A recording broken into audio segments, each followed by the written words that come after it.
Coco came to us, about, I think it's 5 years now, and he was rescued from a backyard rabbit meat operation.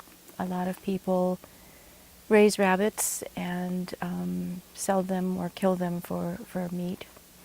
And he was with his brother. They were living in a tiny cage that was hardly bigger than their own bodies.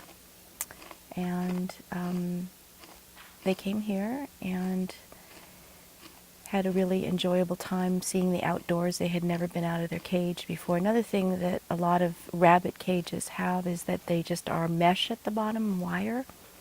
So it's really like the rabbits are suspended in space. So when they came here, they were probably about just over maybe a year old. And he came with his brother Raphael. Raphael passed 3 years ago. And they were young and they really adjusted pretty fast. They enjoyed being indoors. They met the dogs and the cats who live here and enjoyed being with them. And the big thrill was when we built our rabbit habitat, which is, the original one was about 20 feet by 40 feet, and it is covered with hardware cloth, which is very tough wire on the top and underneath, and then we put a couple feet of organic soil on top of it and planted it. So that's like they can't dig out and no one can dig in. And it was really a thrill. They went right up to the door. We had another rabbit at the time named Fizz Marie, who came from a wonderful rescue that Rosemarie came from. And she was an older rabbit, and she jumped out right away.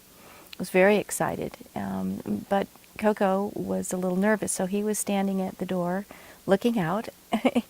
And she ran up and to tell him and reassure him that everything was okay. And they touched noses, and he jumped down.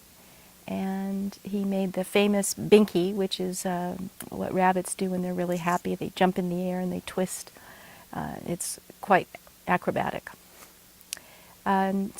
So he was Puff was pretty relaxed relative to the other rabbits that we've rescued. And that's partly, I think, his personality, and perhaps nothing really severely traumatizing happened to him. He was rescued before he was being subjected to things like watching other rabbits killed and things like that. And so he's been with us and he enjoys it, and he's pretty much in charge. He likes to visit all the other rabbits and spend time kind of investigating them, assessing them, talking to them, and things like that.